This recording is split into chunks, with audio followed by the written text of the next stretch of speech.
that special somebody, hey, if you that special somebody, you ain't gotta worry about me saying names, I won't tell nobody. You ain't gotta worry about me playing games like it's Atari. Hey guys, it's Nell B and welcome back.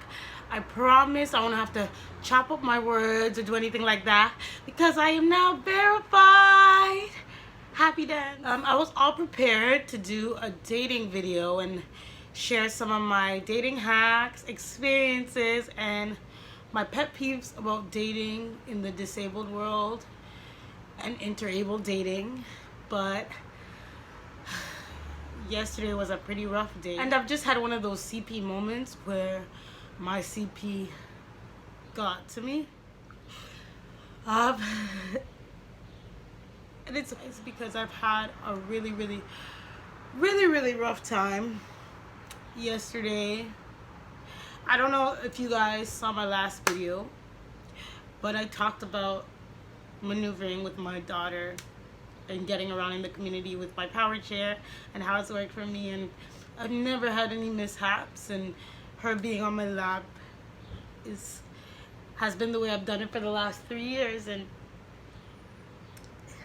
we had a little bit of an accident. You know, any wheelchair user knows that wheelchairs are not made for bumps and they flip over, and their motors are not like cars, understandably so, but you know, they're not equipped for construction or bumps in the road that oftentimes happens. And my wheelchair almost flipped, and my daughter was on my lap, and we had a bit of what could have been a collision because the wheelchair actually swerved up the curb, and my daughter jerking, like it would have been fine, but my daughter just, the sheer shock of it, she actually she's a tall girl now, so she put her foot on the steering, so I went the other way. But luckily mama must have some good reflexes because I completely swerved us out of the way of oncoming cars, and thankfully there was none coming right at us. But it woke me up to the fact that I need to revisit my adaptive equipment and how I get around.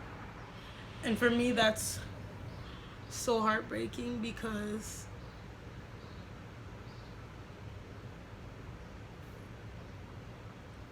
the guilt I feel sometimes for having a daughter and having a disability is incredibly overwhelming, because my disability impacts her quality of life. And up until this point, it hasn't been an issue because I've been able to shield her from that. But as she's getting older, and there are no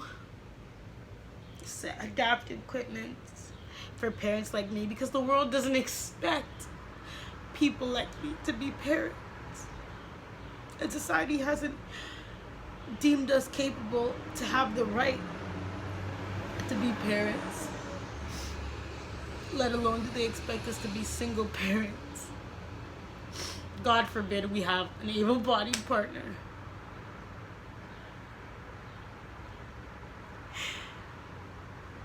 And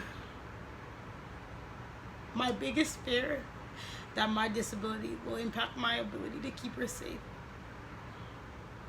came a reality. I can't blame society for not adapting to our needs and not making the wheelchair equipped to deal with all types of conditions, sidewalks, gravel, pebbles, like my walk. I can't even go on the playground with my daughter because I can't get my chair into the playscape because my wheels won't allow it. And I've had to take a lot of back seats, and that's fine. But when it comes to my daughter's safety, I draw the line. And at didn't want to talk about this. I wanted to keep it to myself. But I thought I would feel calmer when I went to sleep and started my day, got her to daycare, and did my normal routine, and it's helped. But I'm still so shaken up. And I just remember her screaming and like being in shock when the chair went backwards, and I felt it. And then if it wasn't for me jolting to the right, because the traffic was on the left, I don't know, but I just remember her screaming. I remember thinking this could have ended very differently, and I thought back to my video, and the last video I did, and I thought back to, if I don't keep her safe, then those things that people, those perceptions that people make of me, that I can't do this and I can't do that, even though the last 3 years have proven to the contrary, they won't let me live down that day, because people like me are not supposed to have children, let alone have sex. And here I was wanting to do a dating video. But the guilt I feel, and I know a part of me should be mad at society and say, well, why don't they make the motor stronger? Why can't we? Why doesn't it adapt to sidewalks and not all people with disabilities drive? Why doesn't it adapt to construction or gravel or whatever? Because that street had been perfectly fine the night before, but I guess they did some evening construction and that wasn't there, and I didn't realize. But because it was just a little hump. I didn't know that it would sink in the gravel and flip over. But yeah, all I can remember is her scream, and my motherly instinct kicked in. Disabled or not, I became Mother Bear, and I swerved in the opposite direction from the traffic. But I keep thinking about the what ifs, and I can't afford for that to happen, because I feel like I'm constantly proving myself. And the one time I can't come through, then that leaves society up to the interpretation that they were right, that I shouldn't parent. And I just wonder when society is gonna stop asking, should disabled people be parents? And start asking questions like, what can we do to make parenting possible?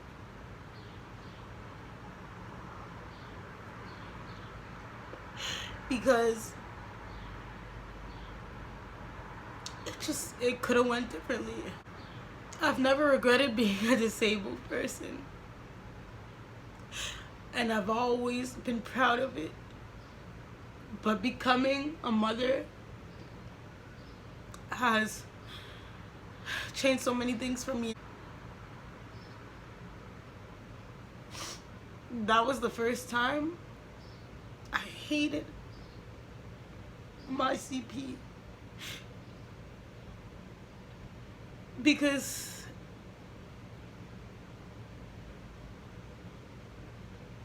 me being able to get up out that chair and walk down the sidewalk with her and hold her hand like any mother would, it is impossible. So I have to rely on these mobility aids that sometimes fail. I could do a whole video on mobility aids and when they fail, and backups and strategies and tips with that, and I will do that at some point. But out of all times that they could have malfunctioned, like, the bump was not even,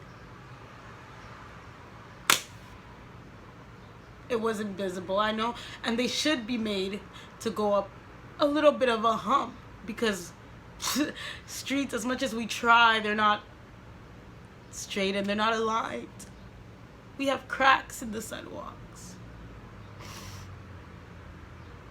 And this wouldn't have been a video if my daughter wasn't with me, because I just go through things with my CP and I shake it off.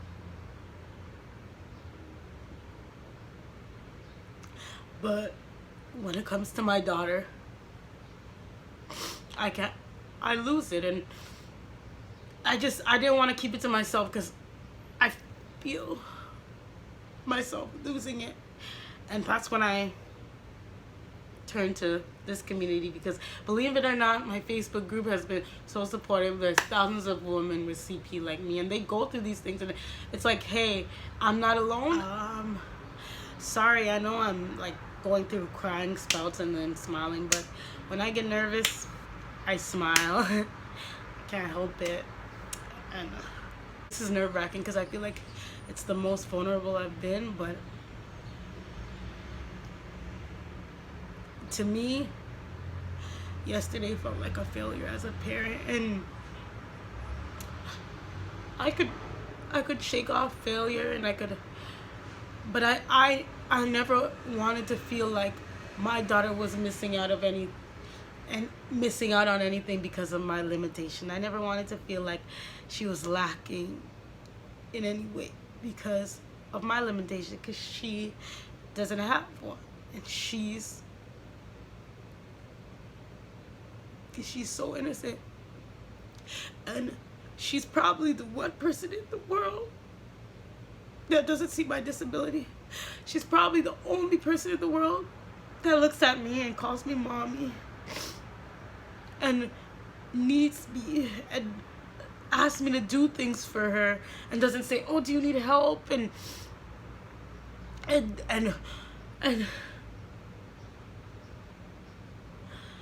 she sees my abilities, and she depends on me, and to feel needed and useful is all I've ever wanted in life, and she gives that to me. And the fact that for that split second I couldn't give it back, and I feels like a failure. So we're definitely not driving down that street anymore until they fix that. A couple months ago I did my driving assessment. I passed. Right now it's financially draining, and you know, I'm a student, a young mom. I don't have money like that. But I've been doing it in increments, which I thought would be a better way of saving money, but every time that I take a huge gap, I lose a little bit of information, I lose the momentum, I lose my strides, I forget things. You know, it's just a huge gap, like a year between my assessment and then going to do my driver's training. And it's like, now I feel like a new driver all over again. I feel like I'm going back for that G1 again, and I'm not. So I really, you know, I have to make the financial sacrifice, because not driving, like I wouldn't have cared. I didn't care about getting my license before. It wasn't make or break it. There's people with disabilities who drive, and there's people with disabilities who don't, and I'm fine. I was fine taking the bus because I was active with my rollator. You can see it behind me there. But I was active with my rollator, but driving is challenging with hand controls. But I'm not willing to give up, because if I can get my daughter from point A to point B and not have to worry about relying on the power chair, and not have to have that heavy burden of I can't keep up to her, or we can just hop in the car and I can have that independence to take her wherever we need to go. Simple things like the grocery store, taking your daughter to the grocery store without assistance. Those are the things I want to do. I want to have those moments with my daughter without somebody breathing down my neck. As much as I love the help and support, especially on a tired day when my CP is just not, it's just really exhausting me, because anyone with CP knows that sometimes having CP, it takes us twice as much energy to do simple things than it takes the average person. And I just really want to get my license, because despite my financial challenges, despite my physical limitations, because I feel like I can improve the quality, my quality of life, but also hers, once I get my full license. I have my learner's permit now. I'm going through the driver's training. So if any of you guys have tips and things that could really help me, then please drop it down below. Send me a DM. I'll leave my social media below, because I need this. You know, yesterday was an eye-opener for me. I did a video on how much my wheelchair was working for me last week, and then this happened. I guess it was a wake-up call, and it was like, girl, your baby is like big. Like my daughter, she's not big, but she's freaking tall. Like her dad's 6'2". So like she will be one of those kids that's 12, and I'll have to look up at her. Like that's how tall she is. Like she's above my hip, and she looks 5, and she's barely 3. Just had a birthday 2 weeks ago. I see her as my little girl, but she ain't so little anymore. The bump wasn't necessarily what spin me off into the road. It was literally my daughter's reflex. When the wheelchair was tipping back, her foot got all the way up into my joystick, and she shifted the gear onto the street. And that's just if she could do all that, that's just an inkling into how tall she is. Type of any of you guys with CP, specifically brain damage, that do drive, please let me know how that goes and how you overcome certain struggles. You know, you guys may be able to help me out. I have a pretty standard wheelchair, joystick, all that good stuff. Sorry, I don't really care where the camera's going, because even though you do steer a wheelchair with one hand, I want to make sure that I'm safe. Please like, subscribe, share, hit that notification bell. Subscribe to my channel. It's free, guys. Just want to say thank you so much for all your support. I appreciate it, and let's please try to get to 100 subscribers this week. Thank you. Have a great day, guys. See you in the next video. Bye.